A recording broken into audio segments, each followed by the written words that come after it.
The bolt assembly clicked into place with the precision that came from 10,000 repetitions.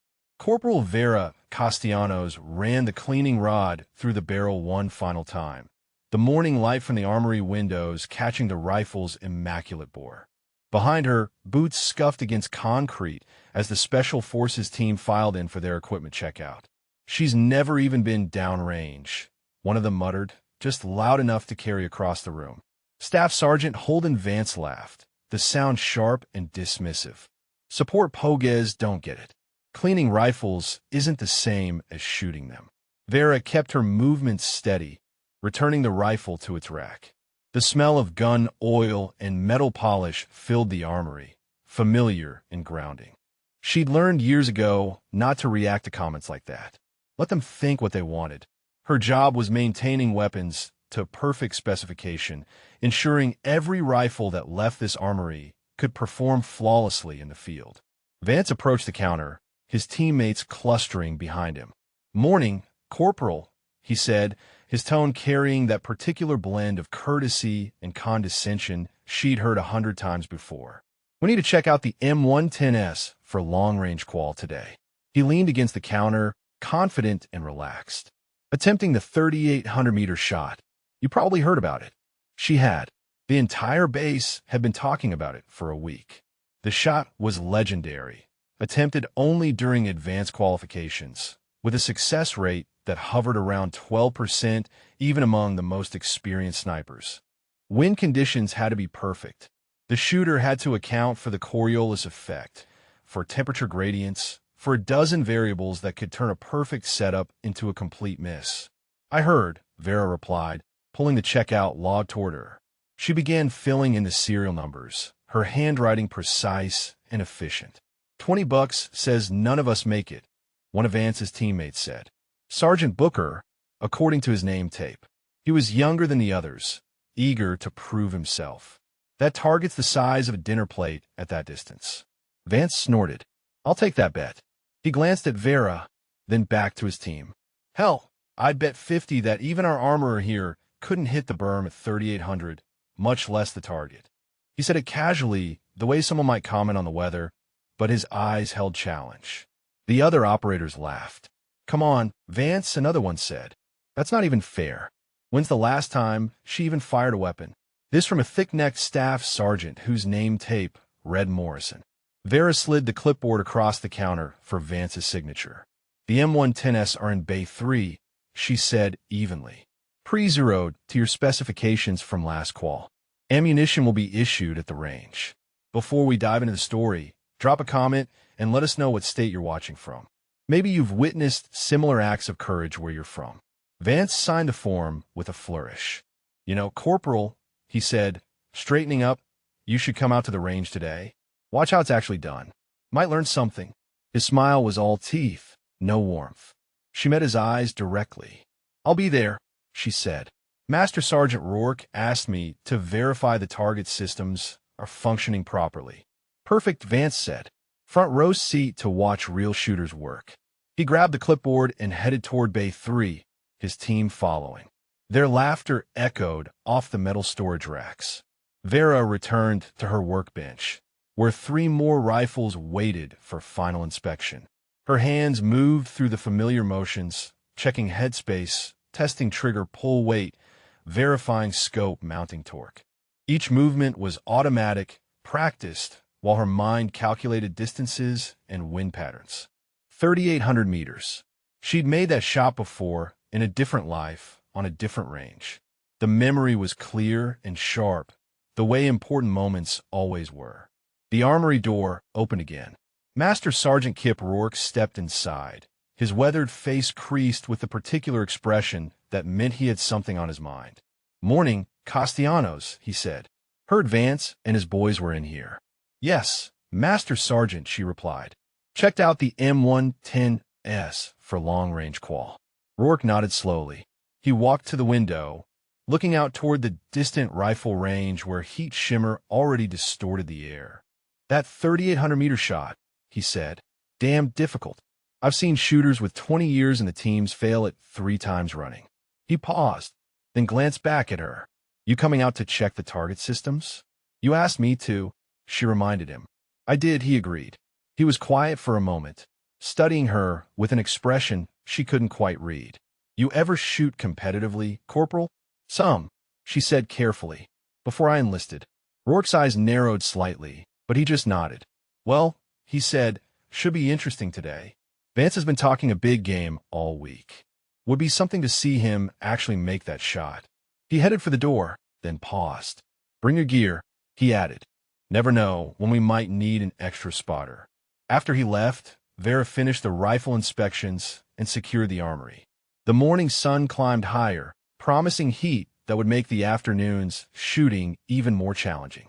She collected her range bag from her locker, checking contents she knew by heart. Her logbook, her calculator, her Kestrel weather meter, and beneath them all, wrapped in soft cloth, her personal shooting gloves, the leather worn smooth from years of use. The walk to the rifle range took 15 minutes across open ground that shimmered with rising heat. Long-range Bay 7 sat at the far end of the complex, isolated from the regular qualification ranges. By the time Vera arrived, a crowd had gathered. Word had spread, as it always did. Shooters loved watching someone attempt the impossible, whether to witness success or confirm their own assumptions about what was achievable. Vance and his team had already set up their shooting positions. The target sat 3,800 meters downrange, barely visible even through spotting scopes. Colonel Weston Thorne stood near the firing line, arms crossed, his presence adding weight to the evolution. He nodded to Vera as she approached. Corporal, he said, Master Sergeant tells me you're checking target systems. Yes, sir, she replied, making sure the sensors are calibrated correctly. Good, Thorne said. He looked out at the distant targets. Hell of a shot. I've only seen it made twice in my career. He glanced at Vance, who was adjusting his rifle scope with elaborate care. Staff Sergeant seems confident. Vera said nothing. Around them, other personnel had gathered, drawn by the spectacle. She counted at least 20 observers, and more were arriving. Someone had already started a betting pool, the odds displayed on a small whiteboard. Vance, 3-1. Booker, 8-1. Morrison, 5-1. Rourke appeared at her elbow. Target systems ready. He asked quietly. I'll verify now, she said, pulling out her tablet to check the remote sensors. The morning stretched out before them, full of certainty and assumption and the kind of challenge that made reputations or broke them. Vance chambered his first round, the metallic sound sharp in the desert air, and settled into his shooting position with the confidence of someone who'd never doubted his own capability. The crowd pressed closer, eager to witness whatever came next. Vance settled behind his rifle with the kind of theatrical precision that came from knowing everyone was watching. He adjusted his cheek weld twice, shifted his shoulder position, made a show of checking his scope's parallax setting.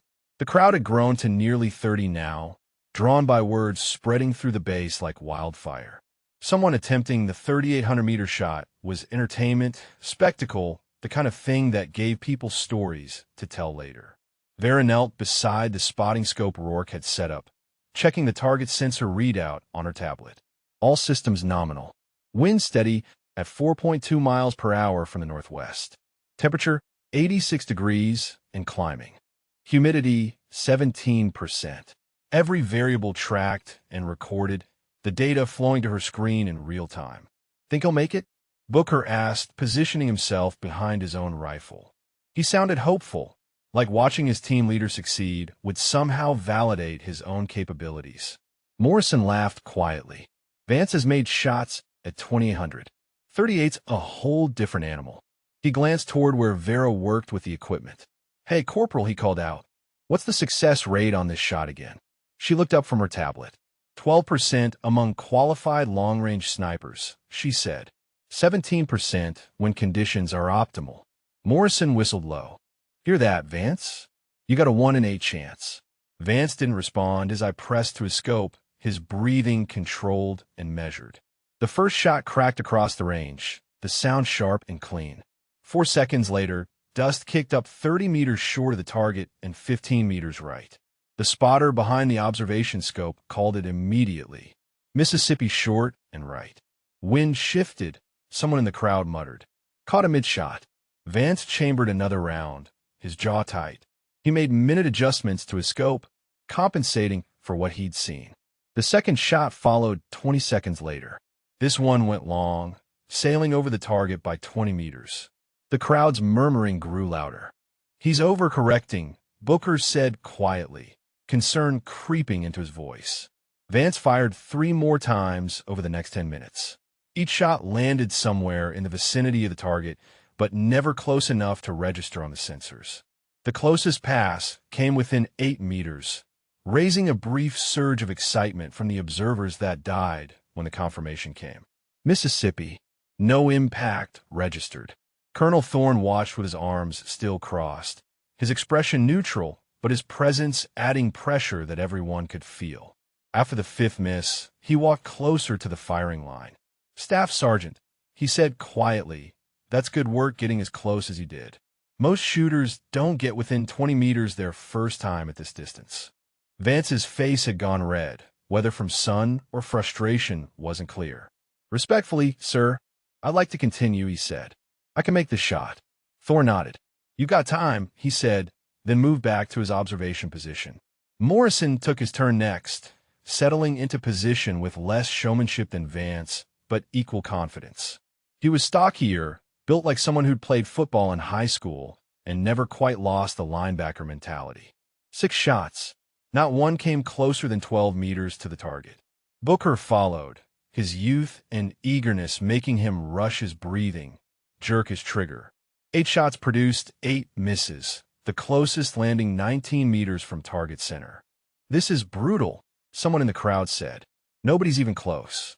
Vera continued monitoring the sensors, logging each shot, recording the data that would be analyzed later. The morning heat intensified, creating mirage effects that made accurate shooting even harder. Through her spotting scope, the target wavered and danced, a dinner plate-sized piece of steel that seemed impossibly small at this distance. Rourke approached her position, crouching beside her. How's the equipment performing? He asked. Perfectly, she replied. Every sensor responding correctly. The misses are shooter error, not system failure. He nodded slowly, his eyes moving from the shooters to her face. You did 3 years at Benning before transferring to armor school, he said. It wasn't a question. Yes, Master Sergeant, she confirmed, keeping her voice neutral. And before that, he pressed. She met his eyes. Competitive shooting circuit. Junior Nationals twice. Precision Rifle Series. Rourke's expression didn't change, but something shifted in his posture. That's so, he said quietly. He looked back toward where Vance was lining up another attempt. Interesting. He stood up, brushed dust from his knees, and walked back toward the colonel's position. 3 more Special Forces operators tried the shot over the next hour. All missed. The betting board's odds shifted as each attempt failed. The crowd's initial excitement had transformed into something else, a mixture of respect for the difficulty and vindication that the shot was as impossible as everyone had claimed. See, someone said, even the best shooters on base can't make it. That's why it's legendary. Vance attempted the shot 3 more times as the morning stretched toward noon. His frustration mounted with each miss, his movements becoming sharper, less controlled. After his 11th attempt, he stood up from his rifle and turned toward where Vera still monitored the equipment. You sure those sensors are working, right? He asked, his tone carrying an edge. Every shot logged and verified, she replied evenly. The system's operating within specifications. He stared at her for a long moment, then looked at Rourke. Master Sergeant, with respect, how do we know the armorers set up the system correctly? Maybe the target's not registering hits properly. The crowd had gone quiet, watching this new dynamic unfold. Rourke walked to Vera's position, looked at her tablet, examined the data streaming across the screen. System's fine, he said flatly. You're missing the target, Staff Sergeant. That's not equipment failure. Vance's jaw worked. Right, he said. Of course. He turned back to his rifle, but his confidence had cracked, visible fractures showing through. Colonel Thorne checked his watch. We'll break for chow, he announced. Resume at 1300. Gives everyone a chance to rest, hydrate, recalibrate. He looked directly at Vance. Good effort, Staff Sergeant. This shot's defeated better shooters than you. The crowd began dispersing, heading toward the dining facility or seeking shade. Conversations buzzed with analysis and speculation. I bet nobody makes it today, someone said. Conditions are too rough. Another voice responded. Morrison came the closest, I think. That one shot at 11 meters was solid. Vera began packing up her equipment, securing the tablet, checking the remote sensors one final time. The target system remained active, waiting for the afternoon session. The sun had reached its zenith, hammering down with relentless intensity. Castellanos, Roar called. She turned to find him standing with Colonel Thorne, both men watching her with expressions she couldn't quite read. The colonel gestured her over. Corporal, he said when she approached, Master Sergeant tells me you have competitive shooting experience. Some, sir, she confirmed. Before my enlistment. Thorne nodded thoughtfully. After lunch, he said, I'd like you to take a shot at that target.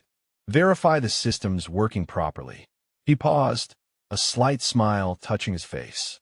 And maybe show these special forces operators how it's done. The implication hung in the air between them. Vance, who was coiling his rifle sling nearby, froze. What? He said, the words sharp and disbelieving. Just to verify the equipment, Thorne repeated, his tone mild but his eyes sharp. Corporal Castellanos will attempt the shot this afternoon. If she misses like everyone else, we'll know the system's functioning correctly. If she hits it, he shrugged slightly, then we'll know the shot's actually possible today. Vance's expression went through several rapid changes before settling on something between amusement and offense. Sir, he said carefully, with all due respect, she's an armorer. She maintains weapons. She doesn't shoot them at this level. Thorne looked at him steadily. Then you should have nothing to worry about. Staff Sergeant, he said. Dismissed.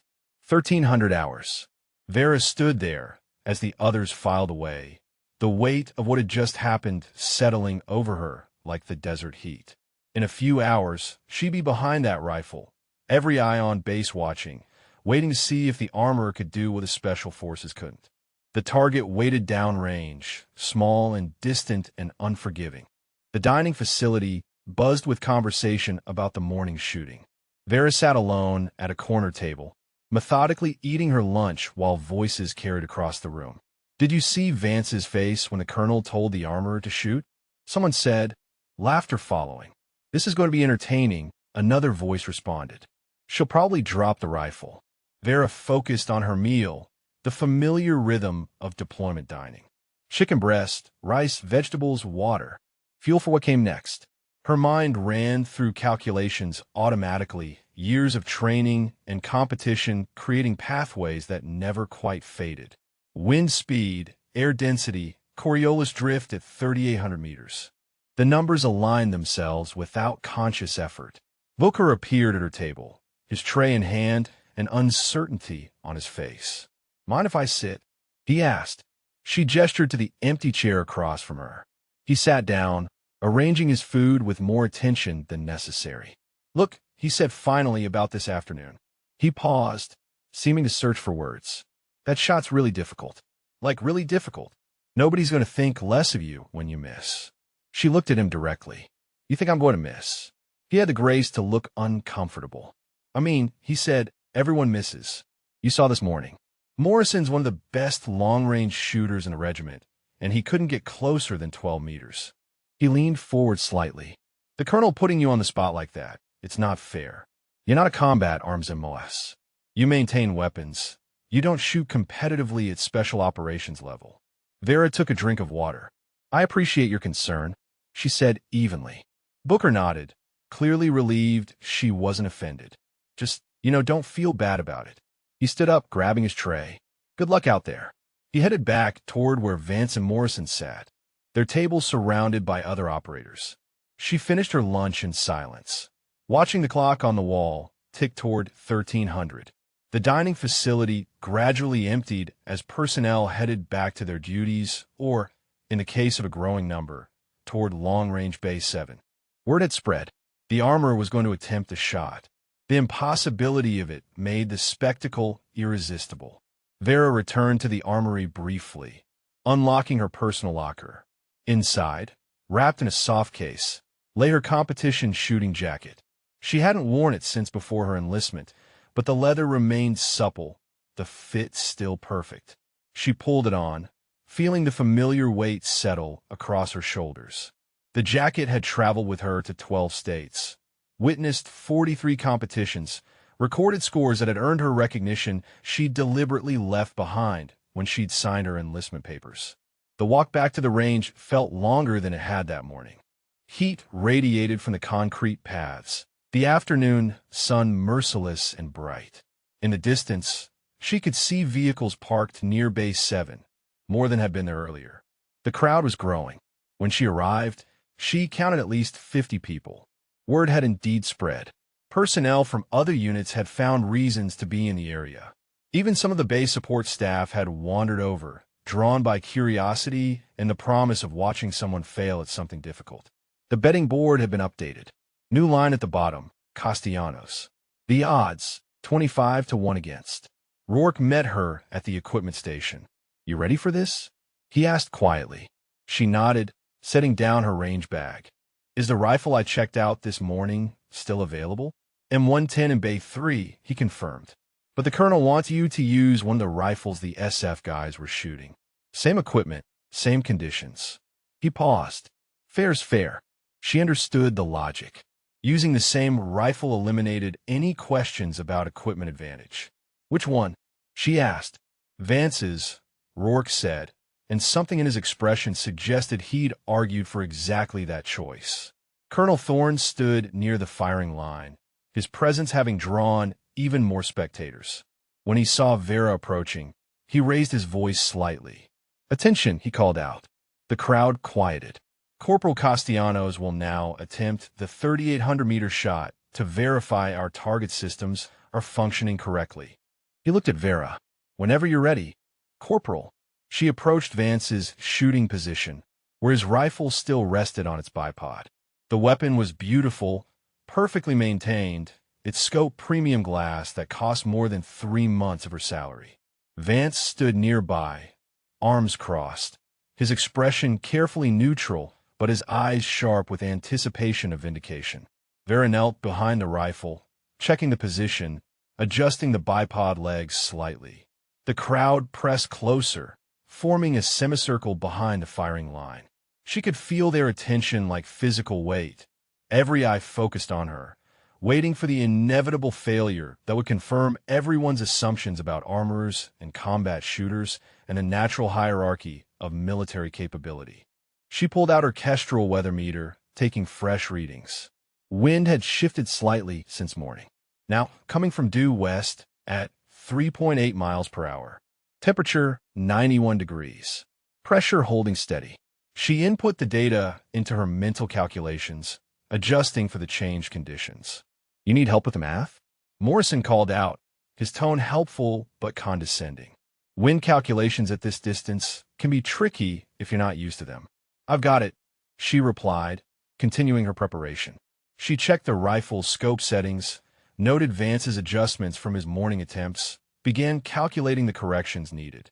"Take your time," Vance said, his voice carrying across the range. "No pressure. Everyone misses their first time at this distance." His teammates chuckled, the sound rippling through the crowd. Vera settled into shooting position, her body finding the familiar alignment that competition had trained into muscle memory. Cheek weld solid, shoulder pocket engaged, breathing controlled and rhythmic. Her right hand found the grip, her finger resting along the trigger guard until she was ready. Through the scope, the target swam in mirage, wavering and indistinct. 3,800 meters. She'd made this shot before, in competition, under pressure, with judges watching and scores depending on precision. But that had been a different life, a different version of herself, before she'd chosen to trade competition for service. Someone in the crowd coughed. Another person shifted weight, boots scraping on concrete. The assembled spectators waited with the particular tension that comes from watching someone attempt the impossible, that mixture of hope and certainty that failure was inevitable. "Castellanos," Thorne said quietly, You don't have to do this. Nobody will think less of you. She appreciated the offer, the escape route he was providing. But she'd committed the moment she'd agreed to come to the range. With respect, sir, she replied, I'd like to try. Rourke positioned himself behind the spotting scope, his weathered hands adjusting the focus. Ready when you are, Corporal, he said. Vera's breathing settled into the pattern. In for 4 counts. Hold for 2. Exhale for 4. Her finger moved from the guard to the trigger, taking up the slack with precision born from 10,000 repetitions. The rifle's weight disappeared. The crowd's presence faded. The heat and the sun and the pressure compressed down to a single point of focus 3,800 meters downrange. The crosshairs settled. Wind held steady. Her heart beat in the spaces between breaths. The trigger broke clean and smooth, the recoil pushing back against her shoulder in a wave of controlled energy. The shot cracked across the range, sharp and clean, the sound rolling out across the desert toward the distant target. For 0.2 seconds. That's how long the bullet would take to travel 3,800 meters. 4.2 seconds for everyone's assumptions to either be confirmed or shattered. For 0.2 seconds of absolute silence from 50 spectators who'd stopped breathing, stopped moving, stopped everything to watch the impossible distance between shooter and target collapse into a single moment of truth. The metallic ping echoed across the range, crisp and unmistakable. Through the spotting scope, Rourke saw the target swing backward from impact, the sensor registering a dead-center hit. His voice came out rough, almost disbelieving. Hit, he called. Center mass. Perfect shot. The silence stretched for another 2 seconds before shattering into chaos. 50 voices erupted simultaneously, some shouting in disbelief, others demanding confirmation, a few simply standing with mouths open and eyes wide. The betting board's keeper stared at his whiteboard, as if the odds written there had personally betrayed him. Vance's clipboard slipped from his fingers and clattered onto the concrete. The sound cut through the noise, sharp and final. He stood frozen, his arms still crossed, but his posture rigid with shock. That's not possible, he said, the words barely audible. His eyes moved from the distant target to Vera, who remained in shooting position, her breathing still controlled and steady. That's not possible, he repeated, louder this time. Colonel Thorne walked to the spotting scope, looked through it himself, then straightened up with an expression that mixed surprise with something else. Satisfaction, perhaps. Confirmation. Master Sergeant, verify the sensor data, he ordered. Rourke moved to Vera's tablet, pulling up the impact record. Center target, he read off. Impact velocity registered at 427 meters per second. 3,803 meters total distance. Time of flight, 4.3 seconds. He looked up at the assembled crowd. Shot confirmed. Perfect hit. Morrison's mouth worked silently for a moment before words emerged. How? The single syllable hung in the air, demanding explanation, requiring some rationalization that would make sense of what everyone had just witnessed. Vera rose from behind the rifle, her movements calm and deliberate. She stepped back from the firing line, giving space for others to examine the equipment if they wanted. Her face remained neutral, professional, but something in her eyes suggested this outcome wasn't surprising to her at all. Booker approached the rifle as if it might explain something, as if the weapon itself held secrets that would clarify the impossible. He checked the scope settings, verified the position, looked downrange at the target that still swayed slightly from impact. She made adjustments, he said, his voice carrying confusion. From Vance's setup, she changed the windage and elevation. Of course she did, Thorne said. The wind shifted since this morning. Any competent shooter would compensate. He looked at Vera directly. Where did you learn to shoot like that, Corporal? Vera met his gaze steadily. Competition circuit, sir. Junior Nationals in precision rifle. 3 years on the semi-professional circuit before enlistment. The information landed like a secondary explosion. Competition shooter, someone in the crowd repeated. Why the hell is she working in an armory? Another voice chimed in. Junior Nationals? That's Olympic-level training. Vance finally found his voice fully. You're telling me, he said, his tone sharp with something between anger and embarrassment, that you've been sitting in that armory for 6 months, cleaning rifles, while you can shoot like this. Why didn't you say something? Vera's expression remained calm. Nobody asked, she replied simply. My job is maintaining weapons to specification. I do that job, but you could be. Morrison gestured helplessly at the rifle, doing this. Training shooters, running advanced courses. He shook his head slowly. Instead, you're cataloging serial numbers and running cleaning rods through barrels. The crowd had pressed closer now, the dynamic completely transformed. Skepticism had evaporated, replaced by curiosity, respect, and in some faces, embarrassment at their earlier dismissal. Personnel who'd laughed about her attempt now studied her with new eyes, recalculating everything they'd assumed. Let her take another shot, someone called out. Prove it wasn't luck. Thorne raised his hand, silencing the growing chorus of voices. Corporal Castellanos has verified our target system is functioning perfectly, he said. Mission accomplished. He looked at Vera with an expression that suggested he'd known more about her background than he'd let on. However, he continued, if the corporal is willing, I think we'd all benefit from seeing that shot again.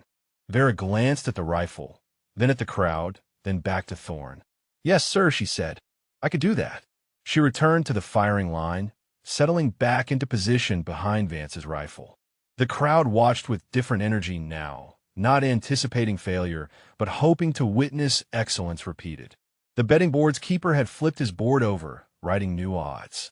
Castellanos, second shot, hit or miss. The odds had reversed entirely. Rourke provided updated wind readings.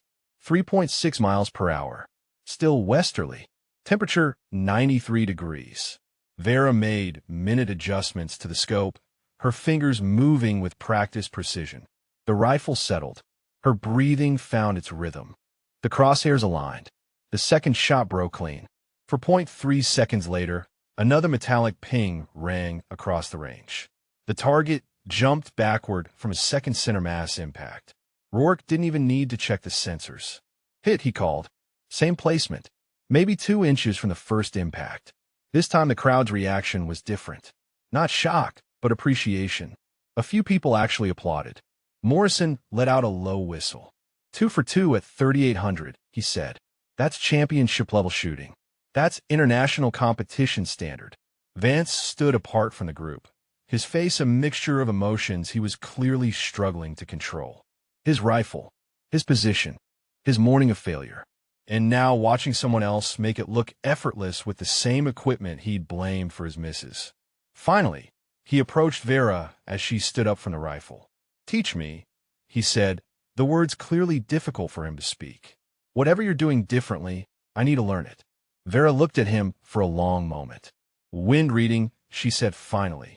You were calculating for standard conditions, but the mirage patterns showed thermal layers affecting bullet trajectory. She gestured toward the downrange distance. At this range, you can't trust your scope alone. You have to read the environment. Vance nodded slowly, absorbing this. The anger had drained from his face, replaced by the humility that comes from being proven completely wrong. I called you a pogue, he said quietly. I said you didn't understand real shooting. I was an ass. You weren't wrong about everything, Vera replied. I do maintain weapons. That's my actual job. This, she nodded toward the rifle. This is just something I used to do. Morrison had been listening. Just something you used to do, he repeated, shaking his head. Corporal, with all respect, nobody just does what you just did. That's trained excellence. That's years of dedication. Thorne cleared his throat, drawing attention back to himself. I think, he said, his voice carrying across the assembled group, that we might want to reconsider how we're utilizing Corporal Castellanos' talents. He looked at Vera. How would you feel about adding marksmanship instruction to your duties? Not replacing your armorer work, but supplementing it. Teaching our shooters some of what you clearly know. The offer hung in the air, formal and significant. Around them, the crowd waited for her response. Vance watched her face carefully. Morrison looked hopeful. Booker seemed eager to be the first student. Even personnel who'd laughed at her earlier now leaned forward, invested in her answer. Vera considered the question, her eyes moving from the colonel to the rifle to the distant target that bore 2 perfect hits. 6 months she'd spent in the armory, content with the work, not seeking recognition or advancement.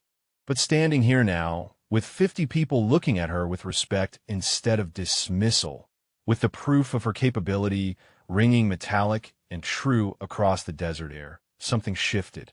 "I'd be honored, sir," she said finally. "If my schedule allows it, I'd be happy to share what I know." Thorne smiled, a genuine expression that transformed his usually stern face. "Outstanding," he said. "We'll work out the details." He raised his voice to address the crowd. "Show's over, people. Back to work. But first," he added, "I believe someone owes the betting pool keeper some money. 25-1 odds, if I recall correctly." Nervous laughter rippled through the crowd as personnel began calculating their losses. The group slowly dispersed, but individuals kept glancing back at Vera, at the rifle, at the target still visible in the distance. Conversations buzzed with analysis and speculation, with reevaluated assumptions and transformed perspectives. Vance approached one more time before leaving. "Tomorrow," he said, "if you're willing, I'd like to start learning. Properly. Not just reading wind, but everything." He paused. "Please." Vera nodded. 0600, she said, "before the heat builds. Bring your team if they want to learn." He smiled, genuine and without ego. "We'll be there," he promised, then headed toward his vehicle, his teammates following with expressions that mixed chagrin with anticipation. Dawn broke over the range with temperatures still in the 70s, the only time of day that offered reasonable shooting conditions before the desert heat made long-range work miserable. Vera arrived at 0545, her range bag loaded with teaching materials she'd prepared the night before. Diagrams of wind patterns, charts showing temperature effects on bullet trajectory, notes on reading mirage, and calculating Coriolis drift. Vance and his team were already there, waiting. Not just the 3 who'd shot yesterday, but 6 additional operators, all standing near the firing line with their rifles and an eagerness that transformed their usual confidence into something more humble. "Morning, Corporal," Vance said, his tone completely different from 2 days ago. "We're ready to learn." She set down her bag and began the instruction methodically, starting with fundamentals that most of them thought they already knew but clearly didn't understand deeply enough. Wind reading wasn't just checking a meter and plugging numbers into a calculator. It was observing grass movement at multiple distances, watching dust patterns, feeling temperature shifts against your skin, understanding how thermal layers created invisible corridors that bent bullets in ways no formula could perfectly predict. Morrison took notes in a small field book, his earlier swagger replaced by focused attention. "So when you were taking your shot yesterday," he said, "you weren't just reading wind at the firing line. You were watching mirage patterns at multiple points downrange." Vera nodded. "At 3,800 meters, conditions can be completely different at 1,000 meters out than they are at 3,000. She gestured toward the distant mountains. "Thermal rise from the desert floor creates layers. Your bullet passes through multiple wind conditions during flight. You have to account for all of them." Booker raised his hand like a student in a classroom. "How do you learn to see all that?" he asked. "I mean, I look downrange and I see heat shimmer. You apparently see layers and patterns and predictions." "Practice," she replied simply. "Thousands of rounds. Observation. Learning what works and what doesn't." She pulled out her weather meter. "But it starts with understanding the physics. Let me show you something." She spent the next hour demonstrating how environmental conditions affected bullet flight at extreme distances. They fired shots at incrementally longer ranges, observing how each variable changed the impact point. Temperature, humidity, barometric pressure, wind speed and direction at multiple points along the bullet's path. The operators watched, asked questions, took notes, their professional competence redirecting toward this new knowledge with intensity. By 0800, word had spread that Corporal Castellanos was running an impromptu marksmanship clinic at Base 7. Other personnel began arriving. First, a few curious specialists from the base security forces. Then some combat engineers who'd heard about yesterday's demonstration. By 0900, nearly 20 shooters occupied the range. All wanted to learn from the armorer who'd made the impossible look routine.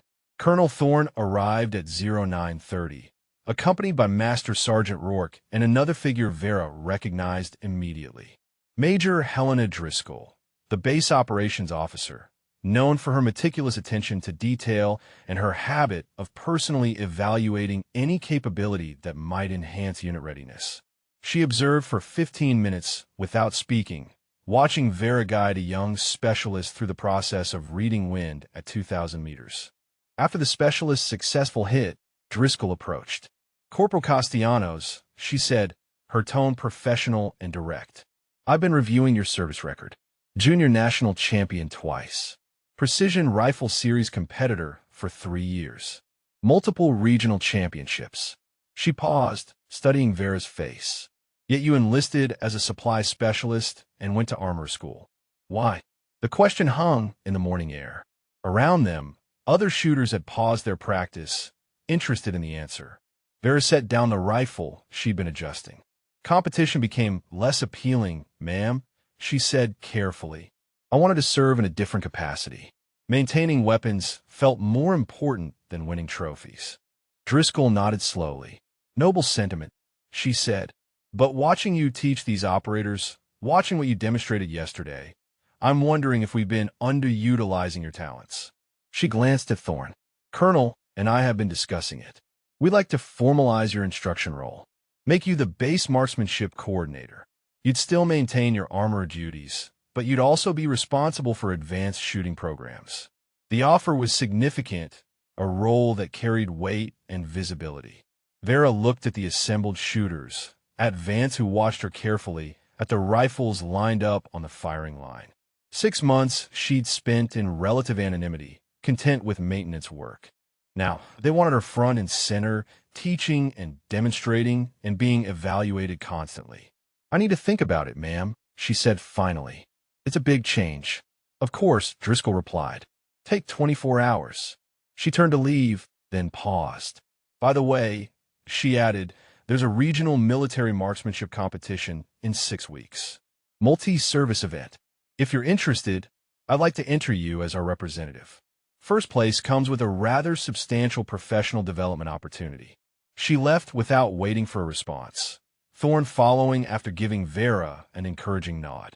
The range resumed its activity, but the energy had shifted again. "Castellanos might compete," someone murmured, "against Army, Navy, Air Force shooters." Another voice responded, "She'd destroy them. Did you see that shot yesterday?" Vance approached as the morning session wound down. "You should do it," he said quietly. "The competition, the coordinator position, all of it." He looked embarrassed.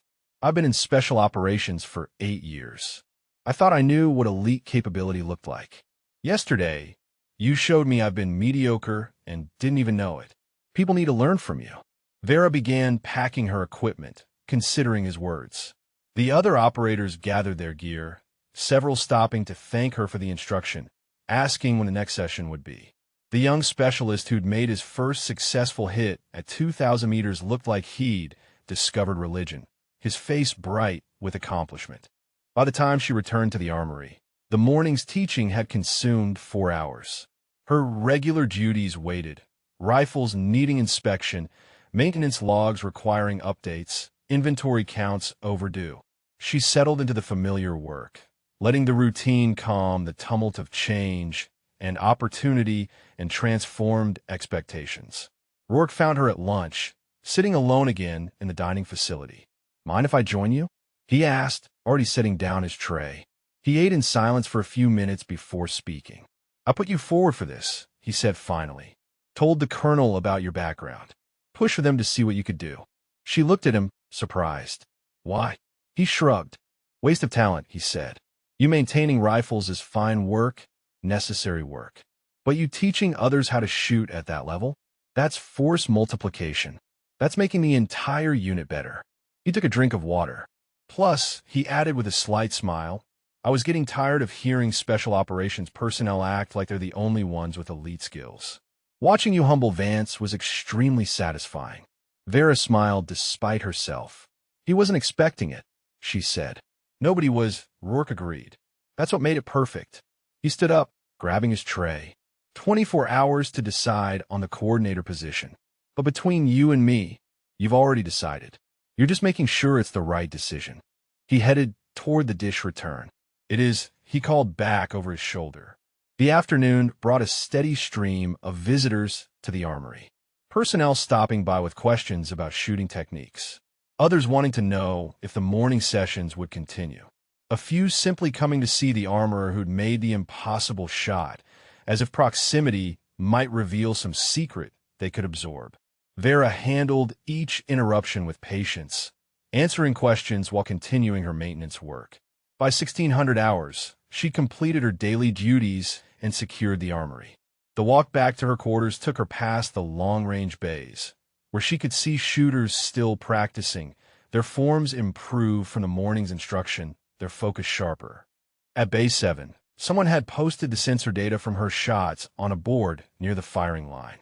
2 perfect hits. Center mass, 3,800 meters. Physical proof that the impossible was merely difficult.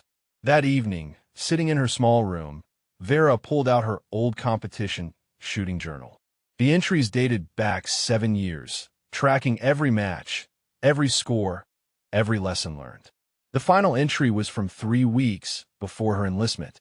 Last competition, she'd written, "Time for something different. Something that matters beyond trophies and rankings." But maybe, she thought, watching the sunset paint the desert orange and gold. Maybe teaching others to shoot will matter too. Maybe demonstrating that excellence could exist anywhere, in any role, in any uniform, mattered more than she'd realized. Maybe the journey from competition shooter to armorer to instructor wasn't abandoning her talent, but finding better ways to use it.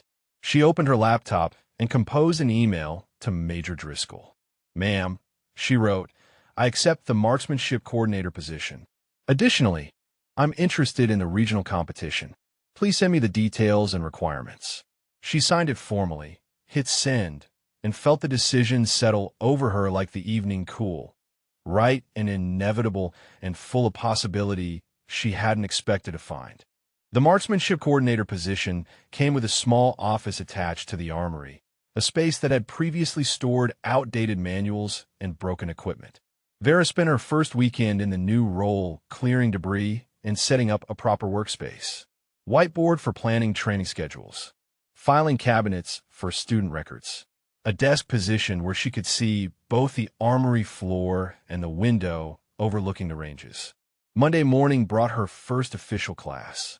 12 shooters from various units, spanning ranks from private first class to staff sergeant, all selected by their commanders as having potential for advanced marksmanship training. They assembled in the classroom at 0600, their expressions mixing curiosity with uncertainty about being taught by a corporal, regardless of her demonstrated ability. Vance arrived uninvited, taking a seat in the back row. "Thought I'd observe," he said when she raised an eyebrow. "Learn your teaching methodology. Maybe pick up instructor techniques." His presence changed the room's dynamic immediately. If a Special Forces staff sergeant thought this training valuable enough to attend voluntarily, the other students paid closer attention. Vera began with fundamentals, discovering quickly that most military shooters had significant gaps in their understanding. They could qualify with their service weapons. They could hit targets at standard ranges. But precision shooting at extreme distances required knowledge most had never encountered. The physics of external ballistics. The mathematics of trajectory calculation. The art of reading environmental conditions that existed nowhere in standard training manuals. By mid-morning break, 3 students had already expressed frustration. "This is too complicated," a young specialist named Kowalski said, staring at his page of notes covered in formulas and diagrams. "I just want to shoot better. All this math and science, I don't see how it helps." Vera walked to the whiteboard and drew a simple illustration. At 500 meters, she said, a 1-mile-per-hour wind error moves your bullet about 5 inches. At 1,000 meters, that same error becomes 15 inches. At 2,000 meters, she tapped the board. It's over 40 inches. The math isn't optional. It's the difference between hitting and missing at distances that matter. Morrison, who'd also attended despite not being officially enrolled, spoke up from where he leaned against the wall. "She's right," he said. "I thought I was a good long-range shooter until I watched her work. Everything I'd been doing was approximation and luck. What she's teaching is precision." He looked at Kowalski. Either learn the math or accept being mediocre. The afternoon session moved to the range, translating theory into practice. Vera assigned each student a shooting position at incrementally longer distances based on their current skill level. The beginners started at 800 meters. The more experienced shooters worked at 1,500. She moved between positions, observing, correcting, teaching the subtle adjustments that transformed adequate technique into excellent performance. Booker struggled with wind reading, consistently miscalculating by factors that pushed his shots wide of target. Vera knelt beside him, watching through her spotting scope as his next attempt missed right by 20 inches. "You're reading wind to the firing line," she said, but ignoring the flags at 500 and 1,000 meters. "What's the wind doing there?" He looked downrange, studying the flags with more attention. "Different," he said slowly. "The 1,000-meter flag is showing stronger wind than we have here." "Exactly," she confirmed. "Your bullet spends more time in that stronger wind zone than at the firing line. You have to weight your calculations toward downrange conditions, not local conditions. Try again with that in mind." His next shot landed 6 inches from center. His face transformed with understanding. The abstract math suddenly concrete and meaningful. "I see it now," he said, excitement in his voice. "I actually see it." By week's end, every student had shown measurable improvement. Kowalski, who'd complained about excessive math, made his first successful shot at 1,200 meters and immediately asked for more advanced calculation techniques. 2 students who'd barely qualified at standard ranges were now hitting consistently at 1,000 meters. The transformation was visible and gratifying. Major Driscoll visited Friday afternoon, observing the final training session. She watched Vera guide a nervous private through a 1,500-meter shot, her instruction patient and precise. When the private's bullet struck within 8 inches of target center, the young soldier's shout of triumph carried across the entire range complex. "Impressive," Driscoll said after the class dismissed. "Your students' qualification scores have improved an average of 32% in 1 week. Their commanders are already requesting permanent assignments to your program." She pulled out a folder. "How about the details on that regional competition?" 6 weeks from now. Fort Bragg. Multistage event covering distances from 500 to 3,000 meters. 20 shooters from across all services." She paused. "The winner gets offered a position at the Army Marksmanship Unit. Full-time shooting and instruction at the national level." Vera took the folder, scanning the competition details. The Army Marksmanship Unit was legendary, home to Olympic medalists and world champions, soldiers whose entire careers focused on shooting excellence. A position there represented the pinnacle of military marksmanship achievement. "That's significant," she said carefully. "It's career-changing," Driscoll corrected. "But it also means leaving this base, leaving your students here, potentially leaving your armorer work entirely." She studied Vera's expression. "I need to know if you're serious about competing. This isn't just representing the base. This is competing for on-scene a career opportunity." Vera thought about the week she'd just completed. The students who discovered capabilities they hadn't known they possessed. The satisfaction of watching comprehension dawn in their faces. The knowledge that her teaching was creating better shooters who would carry these skills throughout their careers. Leaving would mean abandoning that work just as it was beginning. "I'm serious," she said finally. "I'll compete. But if I win, I need time to consider the AMU position. I've made commitments here." Driscoll smiled. "Fair enough. The decision would be yours to make. For now, focus on preparation. You'll be competing against the best military shooters in the country." She left the folder and departed, her confidence in Vera's potential clear in her stride. That evening, Vance found Vera in the armory, where she was conducting her regular maintenance duties despite the new coordinator responsibilities. He watched her work for a moment before speaking. Heard about the AMU opportunity, he said. That's huge. Olympic-level training and competition. She continued cleaning the rifle in her hands, the motions automatic and soothing. It's one possible outcome, she replied. I have to win first. You'll win, he said with certainty. I've watched you shoot. I've watched you teach. Nobody at that competition will be better. He paused. But I wanted to say if you do win and take the AMU position, I get it. That's an incredible opportunity. But also, his voice carried genuine emotion. You've changed this unit in 2 weeks. People shoot better. They understand their weapons better. They have confidence they didn't have before. That matters. Vera looked up from her work. Thanks, she said. That means something coming from you. He smiled. 2 weeks ago, I was calling you a pogue and making bets you'd fail. Now I'm telling you you've made me a better shooter and a better instructor. Funny how quickly perspective can change. He headed for the door. Good luck with your preparation. If you need a training partner, my team's available. The following weeks blurred into intense routine. Morning instruction with her regular students. Afternoon, personal training for the competition. Evening maintenance work in the armory. Weekends reviewing competition footage and studying advanced techniques.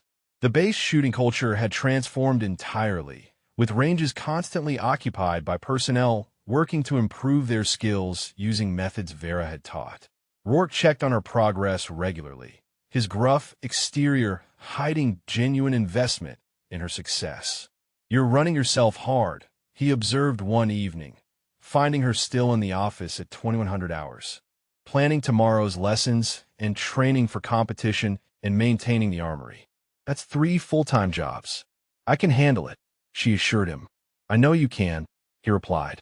Question is whether you should. He sat down across from her desk. Listen, I pushed for you to get this coordinator position, but I didn't mean for it to consume everything. You're allowed to delegate some armory duties. You're allowed to focus on the competition without teaching every single day. You're allowed to not be perfect at everything simultaneously. She appreciated his concern, but also understood her own capacity. I need the routine, she said. Teaching grounds me. Armor work keeps me connected to the fundamentals. Competition training pushes me to improve. They all work together. He nodded slowly. Just remember, he said, burning out serves nobody. Not your students, not the base, not yourself. Pace matters as much as capability.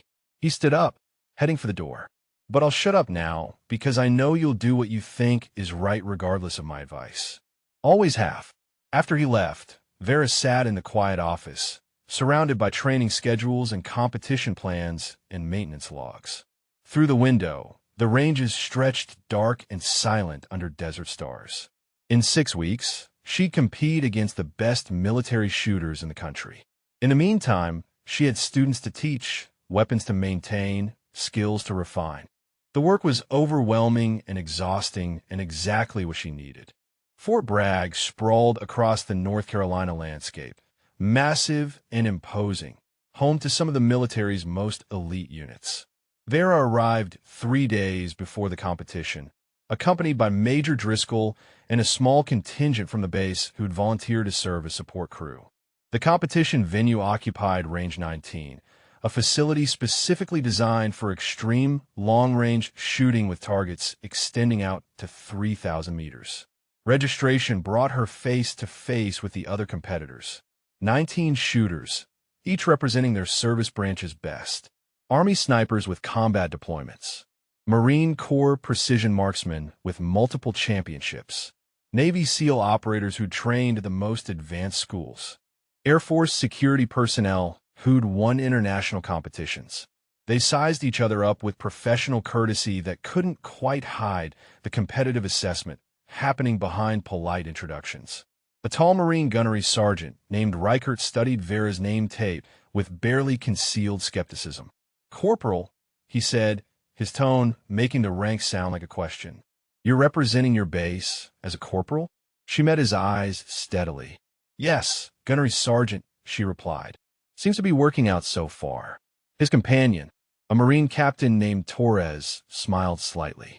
Riker here doesn't like surprises, she said. sees a junior enlisted competitor and assumes there's been some mistake. She extended her hand to Vera. Don't mind him. Rank doesn't mean much once the shooting starts. The pre-competition briefing filled an auditorium with shooters, coaches, and observers. The event director, a retired Army colonel named Patterson, outlined the competition structure. 3 days of shooting, 6 stages total. Distances ranging from 500 to 3,000 meters. Unknown distance shots. Timed events. Wind reading challenges.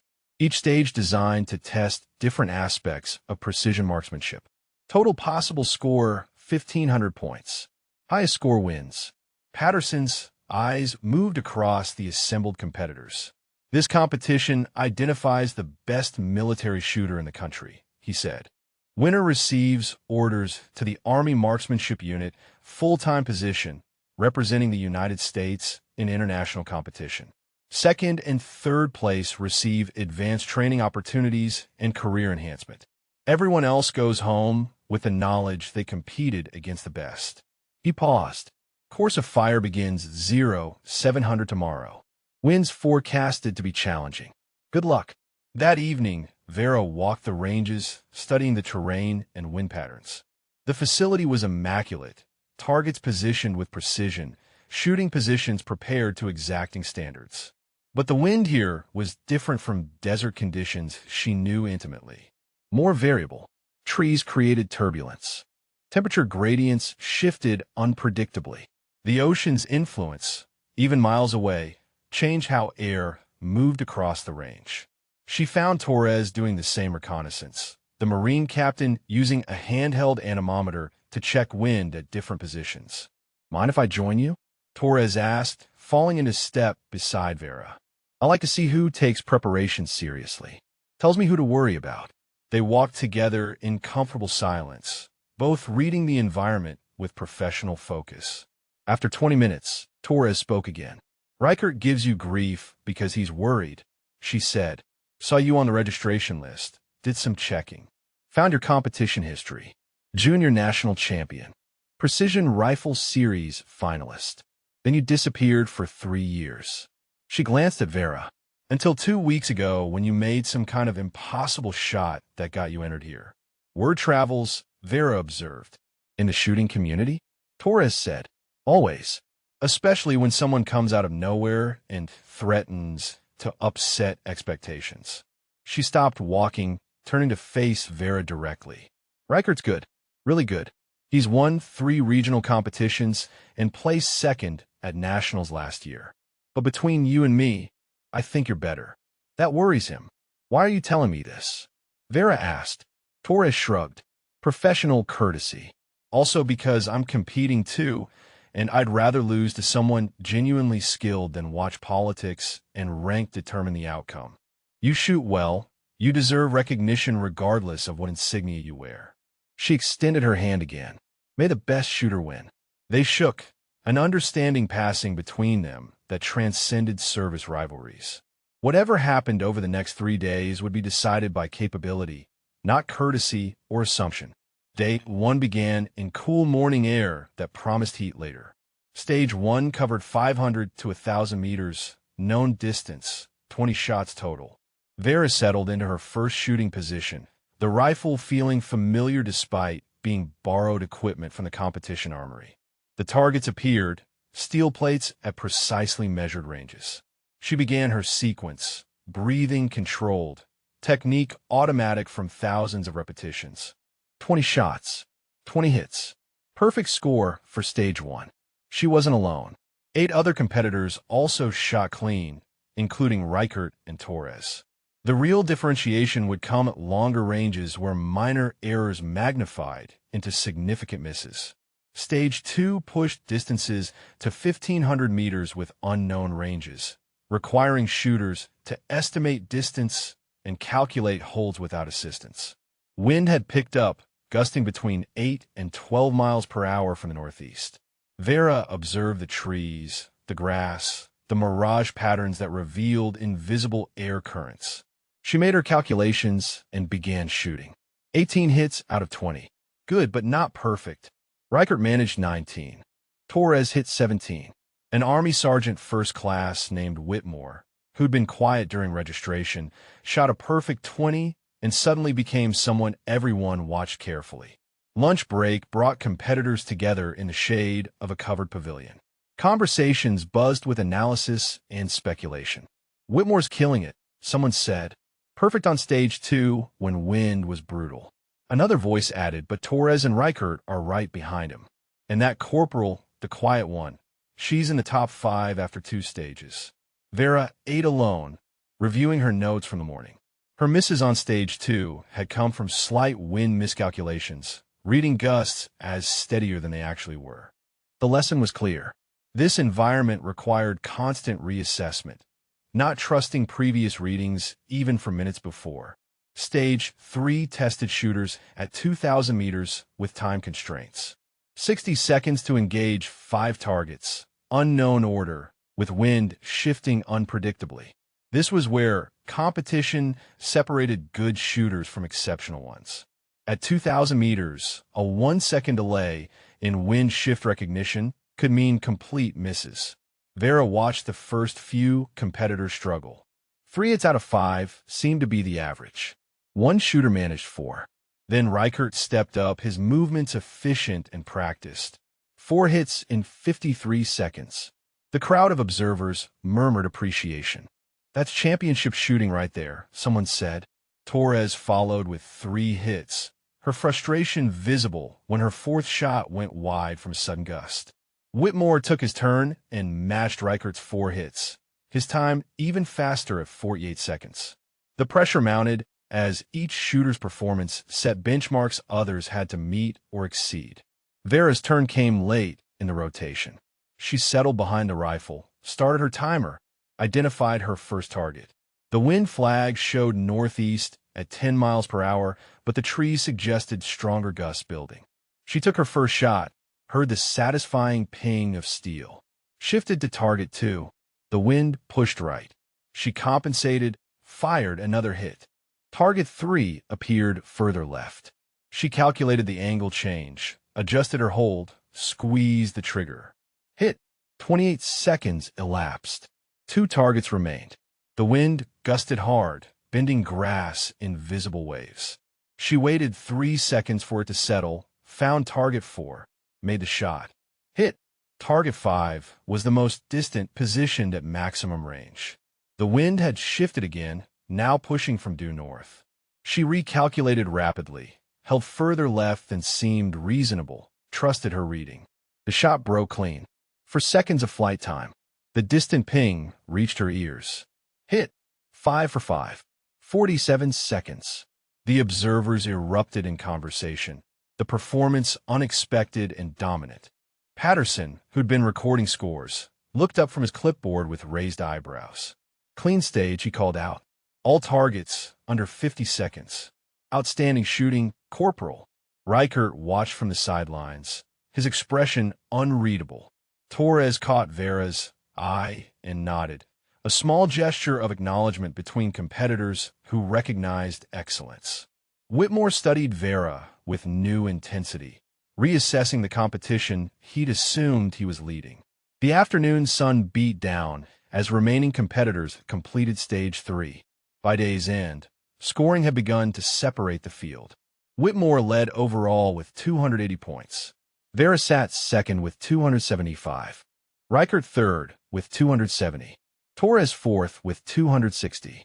The rest of the field trailed by margins that made final podium placement unlikely, barring catastrophic failures from the leaders.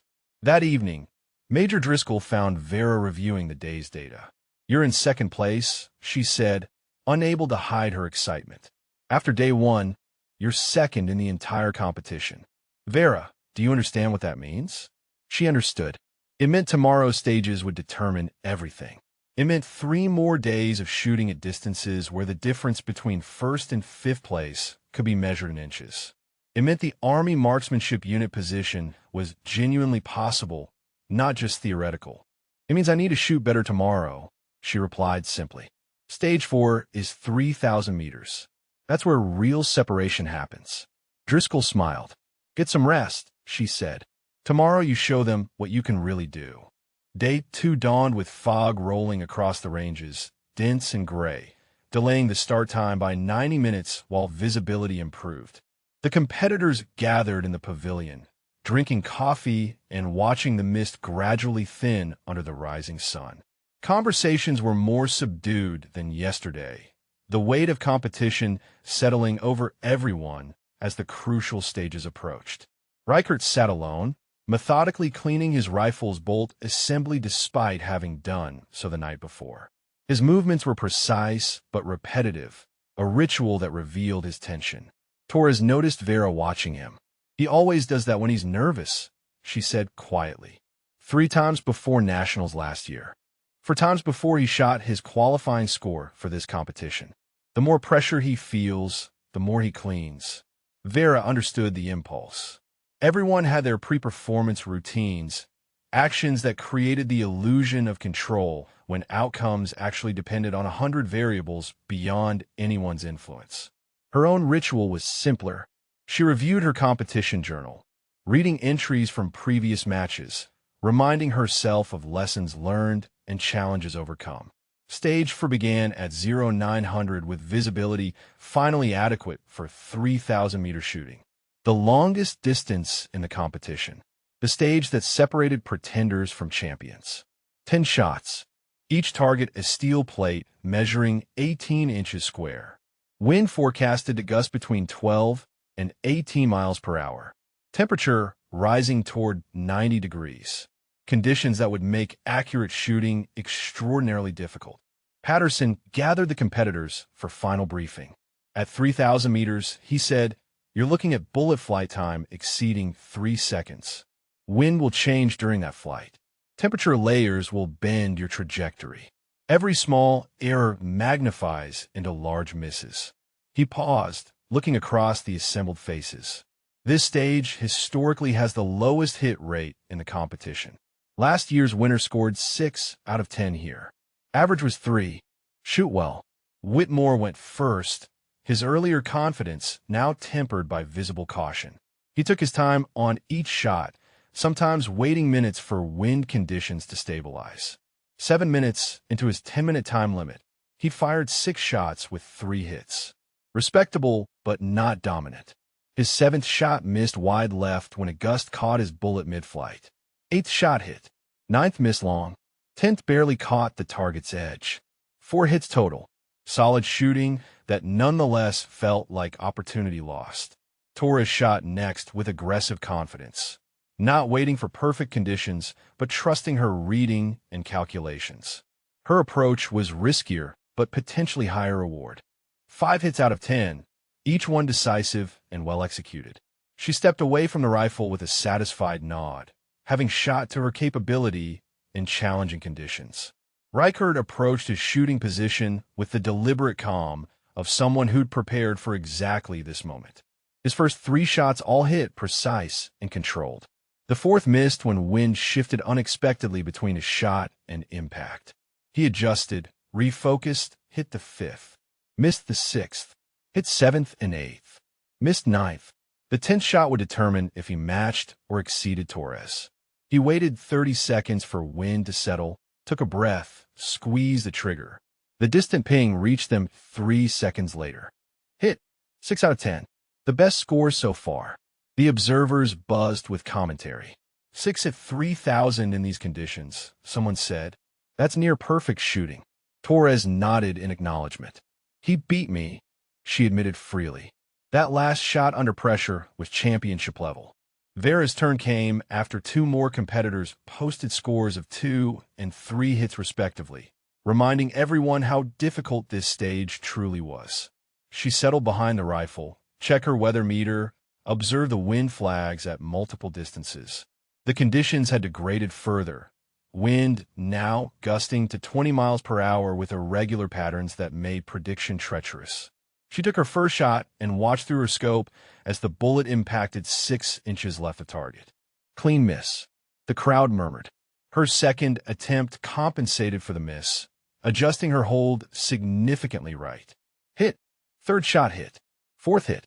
She'd found the wind pattern now, reading the gusts not as obstacles, but as predictable cycles. Fifth shot hit. Halfway through with 4 hits. The pressure mounted. Sixth shot missed when a sudden gust exceeded her compensation. She recalculated, waited for the pattern to repeat, fired the 7th. Hit. 8th shot hit.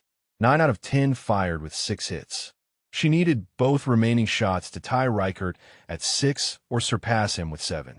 The mathematical pressure was intense. Her 9th shot required 45 seconds of waiting as wind conditions cycled through their pattern. When the moment came, she took it without hesitation. The bullet's flight seemed to last forever. The impact pinged cleanly. Hit. 7 out of 10. 1 shot remaining. The competition's outcome potentially hanging on this single trigger pull. Vera checked her timer. 1 minute 30 seconds left. The wind had intensified, flag standing straight out with sustained 20 mph gusts. These were conditions where shooting was borderline irresponsible, where probability strongly favored missing. She could take the shot, likely miss, and still lead the stage with 7 hits. Or she could wait for impossible conditions to improve in the remaining time. The wind shifted. For 15 seconds, it dropped to 12 miles per hour, steady from a northeast. She recognized the pattern from earlier observations. This was her window. She adjusted her hold, controlled her breathing, pressed the trigger. 3.4 seconds of flight time. The wind held steady. The bullet flew true. The impact sounded like a bell in the sudden quiet that had fallen over the spectators. 8 out of 10. The score was unprecedented for the conditions, dominant and definitive. Patterson marked his score sheet with visible astonishment. 8 hits, he announced. Stage 4 winner by a significant margin. He looked at Vera with an expression that mixed respect and disbelief. Corporal, that was some of the finest long-range shooting I've witnessed in 30 years of running competitions. The observers erupted into conversation, the shooting community's equivalent of standing ovation. Reichert stood slowly from where he'd been watching, walked to Vera, and extended his hand. That was extraordinary, he said simply. No excuses, no qualifications. Just acknowledgement of excellence. Torres joined them, her smile genuine and warm. You read that wind like you've been shooting this range for years, she said. How? Pattern recognition, Vera replied. The gusts cycled every 90 seconds. Once I identified the pattern, it was about timing shots to the favorable windows. Simple as that, Torres said with good-natured sarcasm. Just pattern recognition and perfect execution at 3,000 meters in 20 mph wind. Sure. She shook her head. You're going to win this thing. You know that, right? Vera glanced at the scoreboard where Patterson was updating totals. After stage 4, she'd moved into first place overall, 15 points ahead of Whitmore, 23 ahead of Reichert. 2 stages remained over the next day and a half. The lead was significant, but not insurmountable. 2 more stages, she said. Anything can happen. But the energy had shifted. Competitors who'd viewed her as a surprising challenger now recognized her as the likely winner. Conversations referenced her shots with technical admiration. The quiet corporal who'd registered with minimal fanfare had become the competition story, the unexpected shooter who was systematically dominating every stage. That evening, Driscoll found Vera alone on the range, long after official shooting had ended. She was dry-firing practice shots, maintaining her technique despite fatigue. You should be resting, Driscoll said. Celebrating even. You're leading the national competition. Vera lowered the rifle. 2 stages left, ma'am, she replied. The competition isn't over. Driscoll studied her for a long moment. You really think you might lose? She asked. I think, Vera said carefully, that assuming victory before earning it is how you guarantee failure. Reichert is exceptional. Whitmore is consistent. Torres is aggressive and talented. Any of them could have perfect stages tomorrow, while I make mistakes. The lead matters, but it doesn't determine the outcome. Driscoll nodded slowly. Fair enough, she said. But Vera, can I tell you what I see? I see a corporal who taught herself to shoot at world-class level, who enlisted and worked in relative obscurity maintaining weapons, who got one opportunity to demonstrate capability and seized it so completely that she transformed her entire base's culture. who then came to a national competition and is beating the country's best shooters in their own specialties. She paused. That's not luck. That's not even just talent. That's disciplined excellence applied relentlessly. The words settled over Vera like recognition she'd been avoiding. She'd spent years trying to minimize her capabilities, to find meaning in maintenance work and teaching, to serve without seeking spotlight. But here, in this competition, shooting against the absolute best, there was no minimizing what was happening. She was winning because she was better. The reality of that was both exhilarating and terrifying. "Thank you, ma'am," she said finally. "I'll do my best tomorrow." "I know you will," Driscoll replied. "That's what makes you dangerous." She headed back toward the barracks, leaving Vera alone with the rifle and the gathering darkness and the weight of expectations that now pressed down from every direction. Tomorrow would bring Stage 5, unknown distance rapid engagement. Then Stage 6, the final test, would combine every skill under maximum pressure. 2 more stages between her and the Army Marksmanship Unit. 2 more opportunities to prove what she'd already demonstrated repeatedly. 2 more chances to either seize the future or watch it slip away. She raised the rifle again, settling into position, and pressed the trigger on another dry fire repetition. The click echoed across the empty range, sharp and certain in the stillness. Day 3 arrived with clear skies and temperatures already climbing toward uncomfortable by 700. Stage 5 promised to be unforgiving.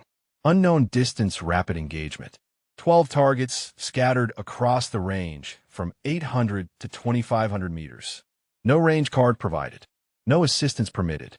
For minutes to identify, range, calculate, and engage all targets. Miss 3 or more and your score suffered significantly. Miss 5 and you'd likely drop out of podium contention entirely. The stage design tested everything simultaneously. Distance estimation under pressure. Rapid wind reading.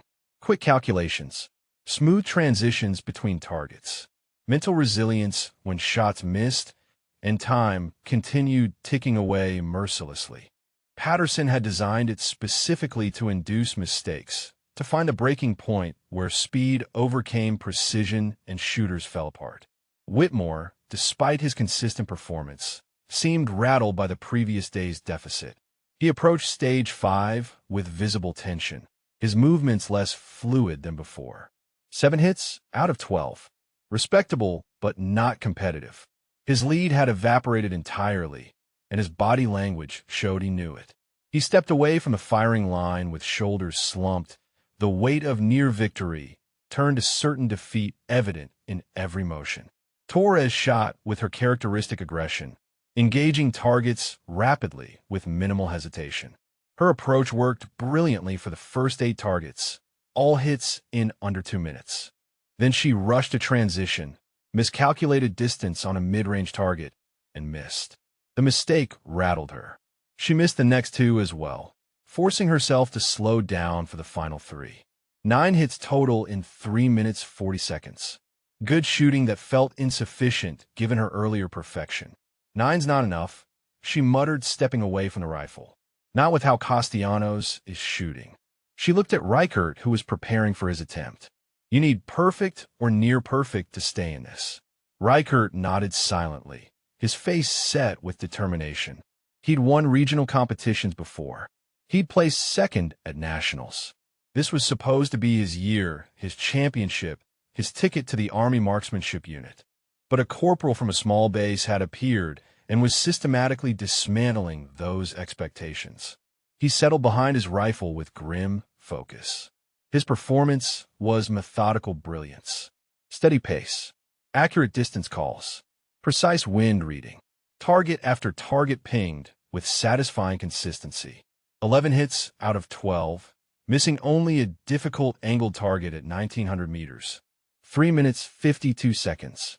The score drew appreciative murmurs from observers who understood they were watching championship caliber shooting under enormous pressure. That's the benchmark, someone said. 11 out of 12 is exceptional for this stage. Torres nodded agreement. If Castellanos doesn't match that, Reichert takes the lead back. The mathematics were clear. Vera's 15-point advantage would evaporate if she scored significantly below Reichert's performance. She needed 10 hits minimum to maintain a safe lead, 11 to match him, 12 for a perfect score that would essentially seal the competition. She approached the firing line aware that perhaps 200 people now watched, drawn by word that the final day's shooting would determine a remarkable upset or confirm a dominant victory. Among them, she spotted Vance and Morrison, who'd driven through the night from their base to watch. Rourke stood with Major Driscoll, his weathered face showing rare emotion. Even personnel from other competitions had gathered, curious about the corporal who was threatening to win the national championship. Vera settled into position and forced everything else away. The crowd disappeared. The pressure evaporated. Only the rifle remained, and the targets, and the wind she could read like a familiar language. Patterson started her time. 4 minutes on the clock. First target at 800 meters. Easy identification, minimal wind effect. Hit. Second target appeared at 1,200 meters behind a terrain fold. She ranged it quickly, calculated the angle, fired. Hit. Third target was nearly 2,300 meters, the most distant on the range. She spent 15 seconds reading wind, made her calculation, took the shot. 3 seconds later, the ping confirmed. Hit. The pattern continued with relentless efficiency. Fourth target hit. Fifth target hit. Sixth target hit at 1,800 meters through complex wind. Seventh target hit. 8 targets engaged in 2 minutes 12 seconds, every shot connecting perfectly. 4 targets remained with nearly 2 full minutes available. The 8th target sat at an odd angle, partially obscured by terrain, requiring a shot she'd need to arc over intervening ground. She studied it for 20 seconds, calculated trajectory and wind drift, adjusted her hold to account for both horizontal and vertical complexity. The shot felt right when it broke. The bullet flew true. Hit. 9 perfect shots. Target 10 appeared at 2,100 meters with wind gusting unpredictably. She waited for a favorable window, took it when it came. Hit. Target 11 was close, only 900 meters but small and positioned in turbulent wind created by nearby tree line. She compensated for the turbulence, fired quickly. Hit. 11 targets in 3 minutes 8 seconds. The final target sat at maximum distance, 2,500 meters, positioned where multiple wind patterns converged into chaotic unpredictability. This was the stage's designed killer shot, the target that would break most shooters' perfect runs. Vera had 52 seconds remaining. She could shoot quickly and likely miss, preserving time for a second attempt. Or she could take the time to read the complex conditions properly and trust a single shot. She chose trust. 40 seconds reading wind, watching grass patterns at multiple distances, identifying the convergence zone where 3 different air currents met. The math was complex but solvable. Her hold looked absurdly extreme to anyone watching, compensating so far that the crosshairs sat nearly off the visible target. But the wind reading demanded it. 10 seconds remained when she pressed the trigger. The shot broke clean. The bullet entered the chaos zone where wind patterns collided. For 3 seconds it flew through conditions that should have scattered it impossibly wide. Then the distant pings sounded, clear and final. Hit. 12 for 12. Perfect stage. The crowd exploded into noise that shocked her back into awareness of their presence. Patterson stared at his score sheet as if it might be lying. Perfect score, he announced, his voice carrying disbelief despite his professionalism. All 12 targets in 3 minutes 58 seconds.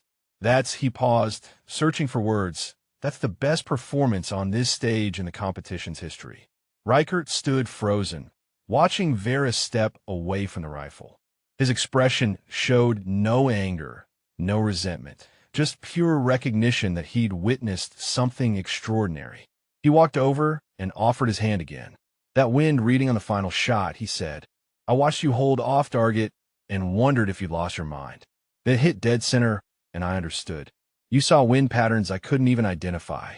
Torres joined them, her smile mixing admiration with resignation. You're not just winning this competition, she said. You're setting records that will stand for years. She glanced at the scoreboard where Patterson was updating totals. "What's her lead now? 30 points?"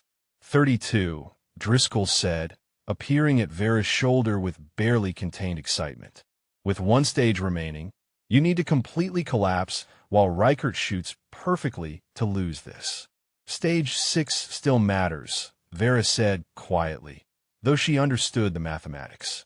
Barring catastrophic failure, the championship was hers. The Army Marksmanship Unit position was hers. Everything had shifted in 3 days of shooting. "Of course it matters," Reichert said. "Professional pride, if nothing else."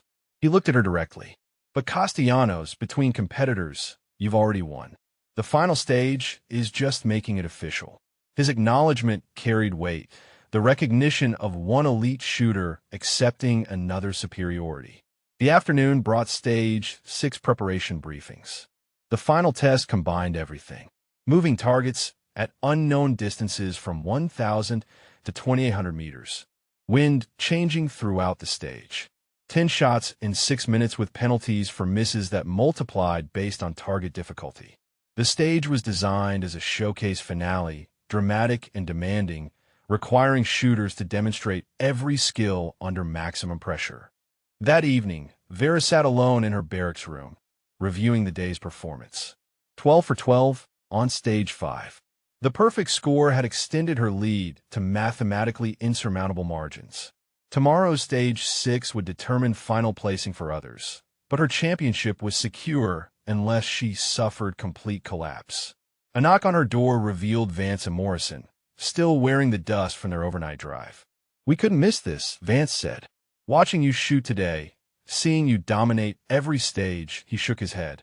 "Remember 2 months ago when I called you a pogue who didn't understand real shooting?" "I remember," Vera confirmed. "I was an idiot," he said flatly. Morrison nodded agreement. "Complete idiot. We both were." He gestured toward the competition ranges visible through her window. "This is the highest level of military marksmanship in the country. And you're beating everyone. Not just beating them, dominating them." Morrison added his perspective. "The guys back at base are following the scores online. There's a betting pool on your margin of victory, not whether you'll win. You've changed how people think about shooters, about armorers, about what's possible when talent gets opportunity."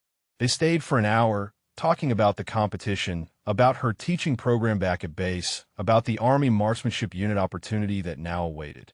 Eventually, they left to find their hotel, promising to be present for tomorrow's finale.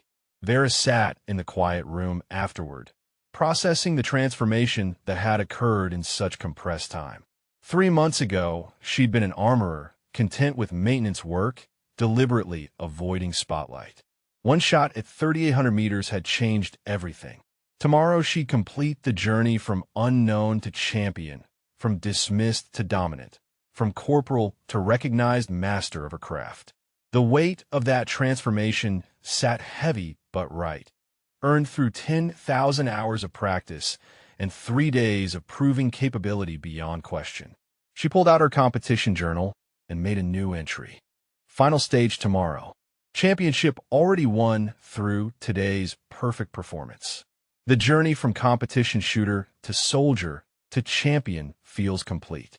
Whatever comes next, this moment proved that excellence finds its way regardless of rank, role, or initial assumption.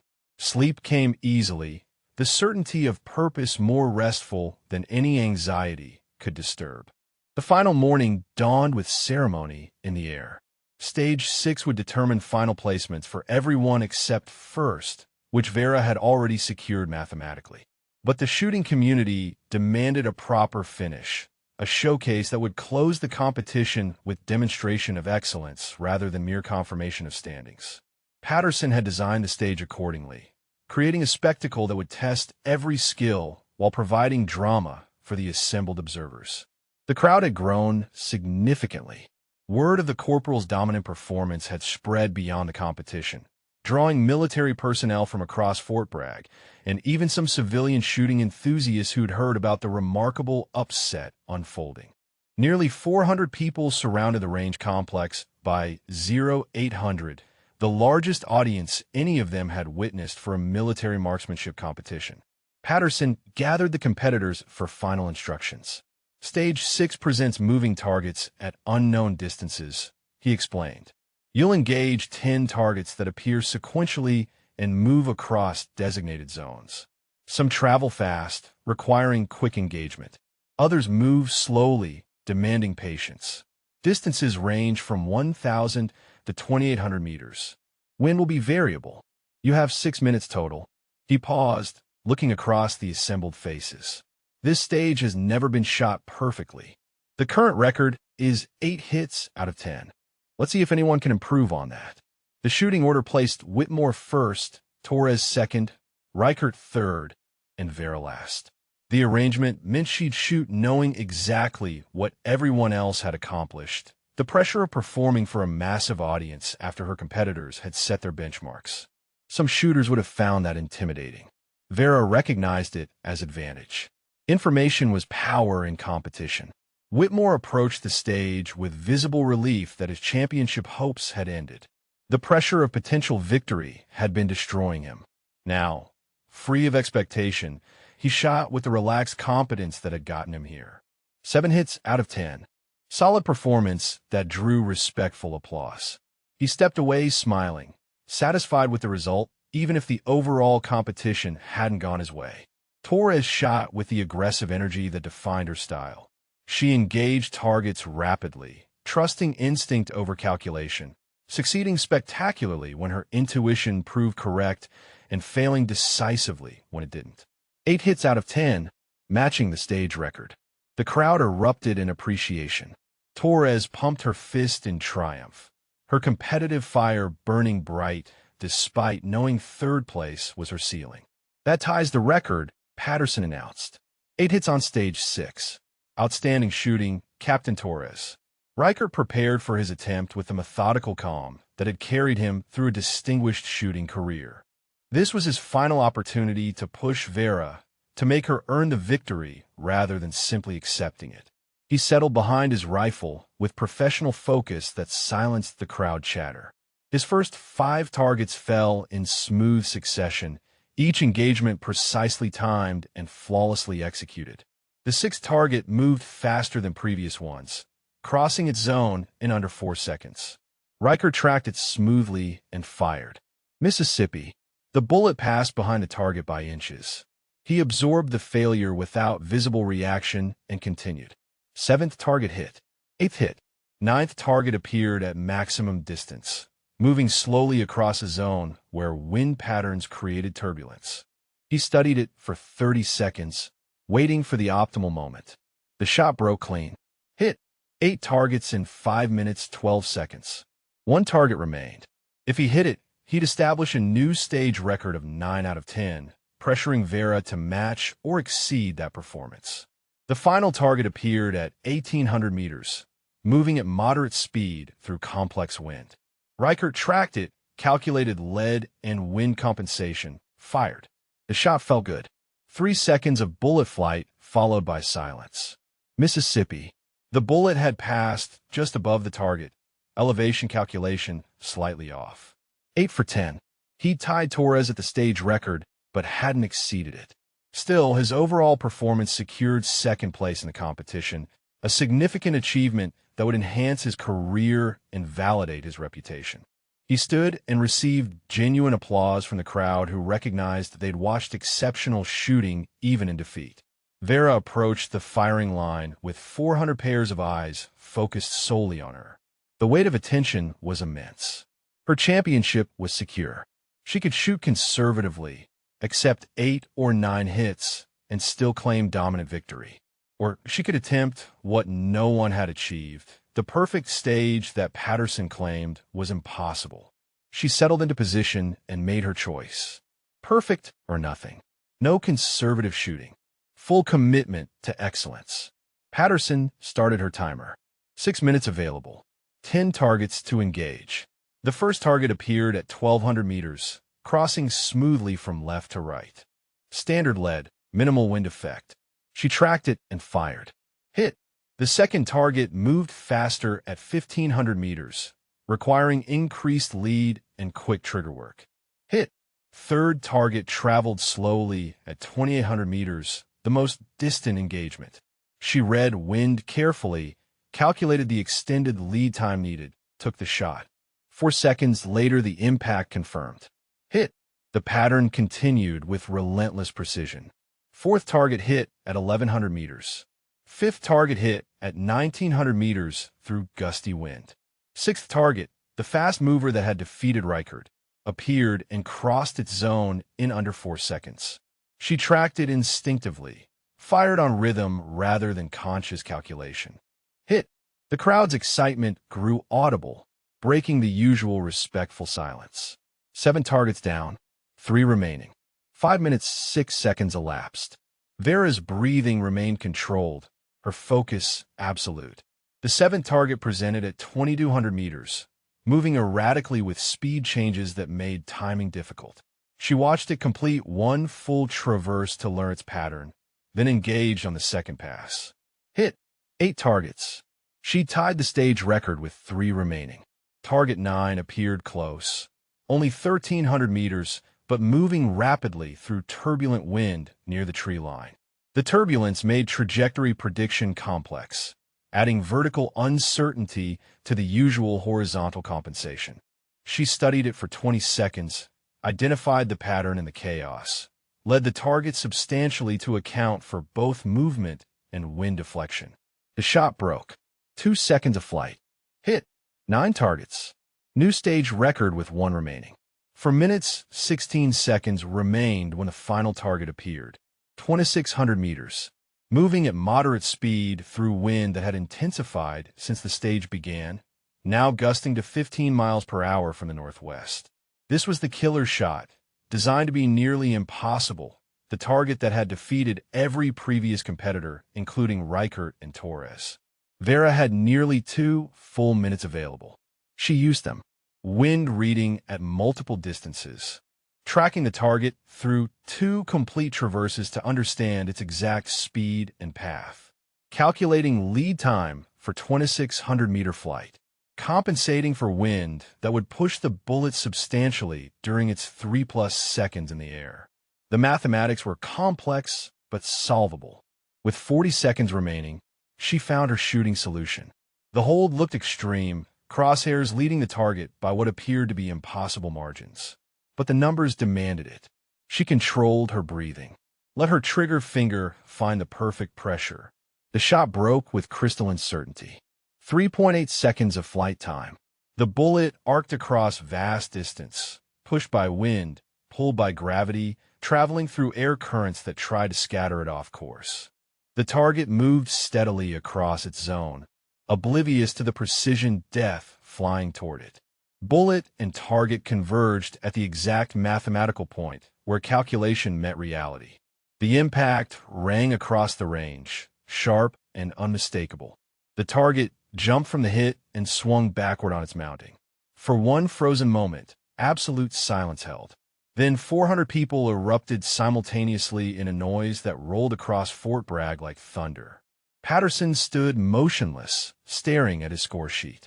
He'd witnessed 30 years of military marksmanship competitions. He'd seen Olympic shooters and world champions. But he'd never seen this. Perfect score, he announced, his voice carrying genuine awe. 10 for 10 on stage 6. First perfect score in competition history. He looked at Vera with an expression that transcended professional neutrality. Corporal Castellanos, that was the finest exhibition of marksmanship I've ever witnessed. Reichert reached her first, his handshake firm and his smile genuine despite his defeat. You didn't just win this competition, he said. You destroyed it, dominated every stage, set records that will stand for years. That last shot, he shook his head. Nobody else here could have made it. Nobody. Torres embraced her with the fierce respect of one warrior acknowledging another. You're going to do great things at the Army Marksmanship Unit, she said. Represent us well. Show them what real shooting looks like. The crowd pressed closer, competitors and observers alike wanting to witness history's proximity, to be present at the moment when an unknown corporal became a national champion and set records that would be discussed for decades. The awards ceremony took place that afternoon in Fort Bragg's main auditorium, a formal event attended by senior officers from all service branches and shooting community dignitaries who traveled to witness the competition's conclusion. Vera stood backstage in her dress uniform, the crisp fabric feeling foreign after days in range clothes and shooting gear. The sounds of the assembling crowd filtered through the curtains, hundreds of voices creating an anticipatory hum. Major Driscoll appeared at her side, her face showing pride that transcended professional satisfaction. "You ready for this?" she asked quietly. "This is where everything becomes official. National champion, Army Marksmanship Unit orders. Your life changes today." Vera nodded, feeling the weight of transformation settling over her like the uniform she wore. 3 months ago, she'd been cleaning rifles in an armory, content with anonymity. Now, she stood minutes away from recognition as the finest military marksman in the country. The journey felt both impossibly swift and earned through every hour of the 10,000 she'd invested in developing this capability. The ceremony began with Patterson's opening remarks, his voice carrying across the packed auditorium. "This year's competition has been extraordinary," he said. "We've witnessed shooting at levels rarely seen, records broken, and the emergence of a competitor whose performance will be studied and discussed for years to come." He paused for effect. "But before we recognize our champion, let's honor all competitors who represented their services with distinction." The names began, 20th place through 4th. Each shooter called to the stage, each receiving applause and recognition for competing at this level.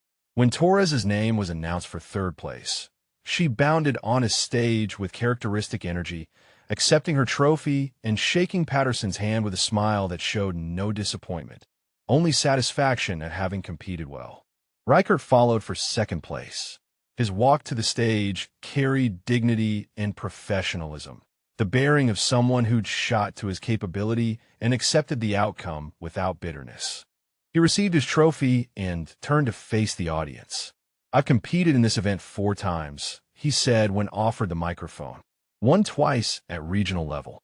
This is my best finish at nationals. I shot the best I've ever shot." He paused, looking toward where Vera waited off stage. "And I got absolutely dominated by someone better. That's not defeat. That's discovering excellence exists at levels you hadn't imagined." He raised his trophy. "Congratulations to our champion. She earned every point." The applause that followed carried respect, not just for Reichert, but for his gracious acknowledgement of Vera's superiority. Patterson waited for silence before continuing. "And now," he said, "our national champion. In 30 years of directing this competition, I've never seen shooting like what we witnessed this week. Perfect scores on the 2 most difficult stages. Records broken in every category. A margin of victory that erased all doubt about who the finest military marksman in this country is." He smiled. "Ladies and gentlemen, I present this year's national champion and new member of the Army Marksmanship Unit, Corporal Vera Castellanos." The auditorium erupted as Vera walked on a stage. The sound was overwhelming, for 100 people standing in ovation, the recognition visceral and total. She accepted the championship trophy from Patterson, its weight substantial and symbolic. He leaned close as they shook hands. "That performance will be the standard others chase for decades," he said quietly. "You didn't just win. You redefined what's possible." The microphone waited. The audience settled back into their seats, eager to hear from the competitor who'd so thoroughly dominated their expectations. Vera stood at the podium, looking out at faces she recognized and hundreds she didn't, all watching with attention that demanded words equal to the performance. 3 months ago, she began, "I was an armorer at a small base, maintaining weapons and doing my job without recognition or expectation of advancement. Then someone challenged me to make an impossible shot." She paused, seeing Vance in the audience, his face showing the transformation he'd undergone from skeptic to supporter. "I made that shot, and it changed everything, not because the shot itself mattered, but because it revealed something important. Excellence can exist anywhere, in any rank, in any role, hiding in plain sight because nobody thought to look for it or ask about it. The audience listened with absolute attention. She continued, "I didn't come here expecting to win. I came to compete, to test myself, to see if the skills I'd developed before my service were still sharp." She looked at the trophy. "What I learned is that capability doesn't fade when you step away from spotlight. It waits. And when opportunity comes, if you've maintained your discipline and your dedication, that capability remains ready." She gestured toward the other competitors. Gunnery Sergeant Reichert and Captain Torres shot brilliantly this week. Staff Sergeant Whitmore demonstrated skills that would dominate most competitions. Every shooter here represents excellence. I won because my training aligned with these specific challenges at this specific time. Next month, different conditions might produce different results. That's the nature of competition. But here's what I hope people take from this week. Her voice strengthened. Don't assume you know someone's capability based on their rank or their current job or their appearance. The specialist maintaining your vehicles might have talents you've never asked about. The corporal processing your paperwork might have skills that could transform your unit. Excellence hides everywhere, waiting for someone to recognize it, to challenge it, to give it opportunity. The applause began again, but she raised her hand gently. "One more thing," she said. "To anyone watching who thinks their current role limits their future, who feels their talents are being wasted, who believes they're stuck in positions that don't reflect their capability, keep practicing. Keep developing your skills. Maintain your excellence even when nobody's watching. Because eventually, someone will give you a chance to demonstrate what you can do.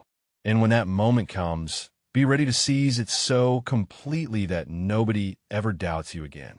She stepped back from the microphone as the auditorium rose in another standing ovation, this one carrying different energy. Not just recognition of athletic achievement, but acknowledgement of something deeper. The message that capability transcended circumstances, that potential existed everywhere, that one person's determination to maintain excellence could transform an entire trajectory. The ceremony continued with additional awards and recognition, but Vera's moment had defined the event. As she returned backstage, competitors from all services approached to offer congratulations and respect. Some asked about her training methods. Others wanted advice about their own shooting. Several admitted they'd underestimated her initially and felt embarrassed by their assumptions. Reichert found her during the reception that followed. "I meant what I said up there," he told her. "You showed me levels of shooting I didn't know were possible. I've been training with the best instructors in the military for years. I thought I knew what elite looked like. Then you came along and demonstrated that elite is just the starting point. There's another level beyond it." "What will you do now?" she asked him. "Keep training," he replied. "Study your techniques. Learn from what you did here." He smiled, "And hope that next year when we compete again, I've closed the gap even slightly. You've set a new standard. Now the rest of us have to figure out how to reach it." Torres joined them, champagne glass in hand. "To the champion," she said, raising her glass, "and to the best shooting any of us will probably ever witness." She took a drink. "I'm stealing your teaching methods, by the way. Already talked to my command about restructuring our marksmanship program based on what you demonstrated. If one person can shoot like this, we should be training everyone to at least understand the principles." The evenings stretched into night, filled with conversations and connections and the gradual processing of what had happened over 3 intense days. Eventually, Vera found herself outside the venue, looking up at stars that seemed brighter here than at her home base. Vance and Morrison appeared at her shoulders, having waited patiently through hours of formal recognition. "We're heading back tomorrow," Vance said. "Base expects us. But I wanted to tell you something before we left." He seemed to search for words. "You didn't just win a competition this week. You changed how I see capability, how I see rank, how I see what's possible when someone truly commits to excellence. I was arrogant and dismissive 3 months ago. You could have held that against me. Instead, you taught me, made me better, showed me what professional respect actually looks like." Morrison added his perspective. "The betting board back at base had 20-10 odds on you winning. Apparently, about 40 people believed in you. They're all buying drinks for the next month with their winnings. Everyone else is dealing with the knowledge that they bet against someone who turned out to be the best shooter in the country. Expensive lesson in not underestimating people. They left shortly after, driving back to the base that now felt like a different place than when they departed.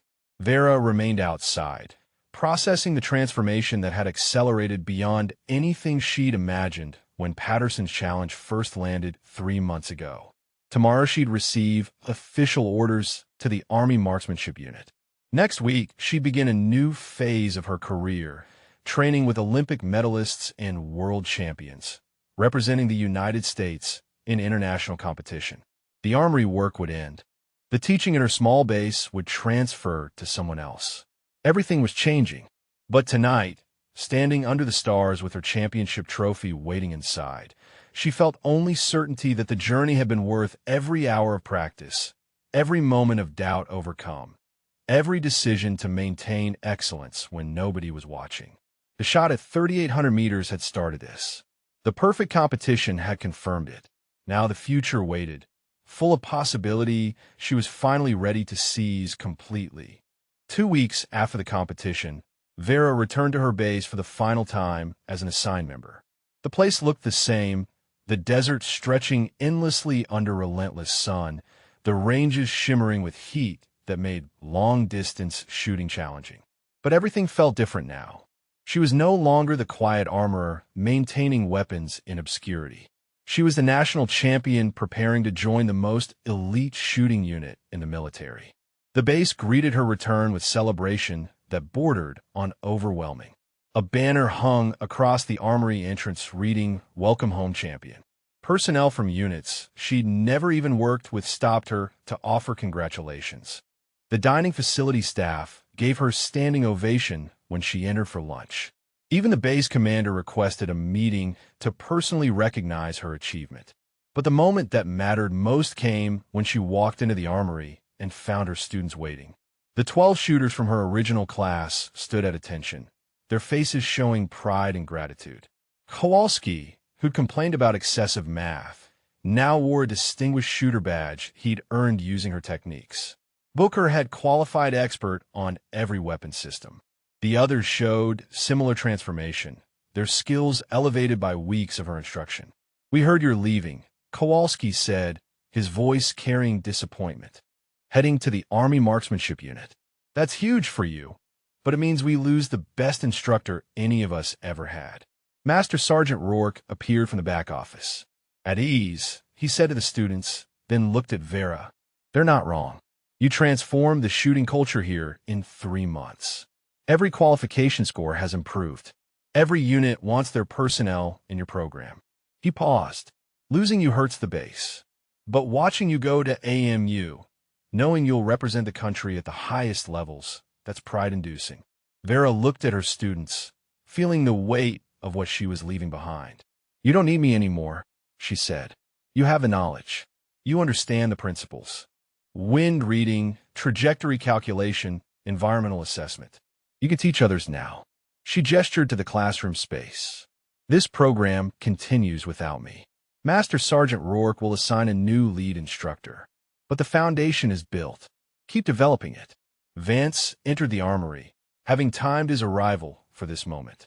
"Actually," he said, "I volunteer to take over the marksmanship coordinator position." He looked slightly embarrassed. "Figured it was appropriate. I was the one who challenged you to that first shot. Started this whole chain of events. Least I can do is make sure your program continues at the level you established." The symmetry was perfect. The skeptic who dismissed her capability, now stepping up to preserve her legacy. Vera extended her hand, and he shook it with genuine respect. "You'll do great," she said. "You've learned the material. You understand what excellence requires. Teach them what I taught you." That afternoon brought a base-wide formation. Hundreds of personnel assembled in dress uniform for formal recognition. Colonel Thorne presented her with the Army Commendation Medal for exceptional achievement in marksmanship competition. The citation read in formation detailed her perfect scores, her record-breaking performances, her transformation of base shooting culture. When he pinned the medal to her uniform, he leaned close. "You made us all proud, Corporal," he said quietly. showed what someone from a small base can accomplish with talent and determination. Good luck at AMU. The formation concluded with 3 cheers led by the senior enlisted advisor, voices echoing across the parade ground in recognition that transcended the usual military ceremony. This was personal. This was their armorer who'd become their champion, their quiet colleague who'd emerged as nationally dominant, their proof that excellence could exist anywhere if given opportunity. Evening found Vera in the empty armory, conducting final inventory before transferring responsibility. The rifle she'd maintained sat in perfect rows, each cleaned and documented to her exacting standards. Her replacement would inherit a flawless system, weapons ready for immediate deployment, maintenance logs complete and current. She'd built this program from good to excellent, and now she was leaving it in capable hands. Major Driscoll stopped by as Vera was securing the final storage bay. "Came to see you off," she said. "Your transportation to AMU leaves at 0600 tomorrow." "Everything packed?" "Everything important," Vera confirmed. She looked around the armory, the space that had been her domain for months that now felt like someone else's responsibility. Strange how quickly things change. 3 months ago, this was my entire world. Tomorrow it becomes memory. Driscoll studied her expression. "Any regrets?" she asked. "You could have stayed here, continued teaching, built something long-term. AMU is prestigious, but it's also intense. Constant competition, permanent spotlight. Very different from armory work." "No regrets," Vera said with certainty. "This place gave me opportunity when I needed it. Challenged me to demonstrate capability I'd let dormant. Reminded me that excellence matters regardless of role or recognition." She gestured toward the ranges visible through the window. "That shot at 3,800 meters wasn't just about proving I could make it. It was about proving to myself that stepping away from competition hadn't meant giving up who I was. Now I know. The capability remained. It just needed the right moment to emerge." They walked together toward the base housing where Vera's packed belongings waited for tomorrow's departure. The desert sunset painted everything orange and gold, the familiar landscape beautiful in its harshness. Personnel they passed offered final congratulations, requests to stay in touch, gratitude for her impact on their shooting skills. Rourke met them outside Vera's quarters, holding a small package. "From the students," he said. "They wanted you to have something to remember them by." She opened it to find a custom engraved shooting journal, the leather cover stamped with her name and the national championship dates. Inside, every student had written personal messages about what her teaching meant to them, how she'd changed their understanding of marksmanship, how her example had shown them what dedication to excellence looked like.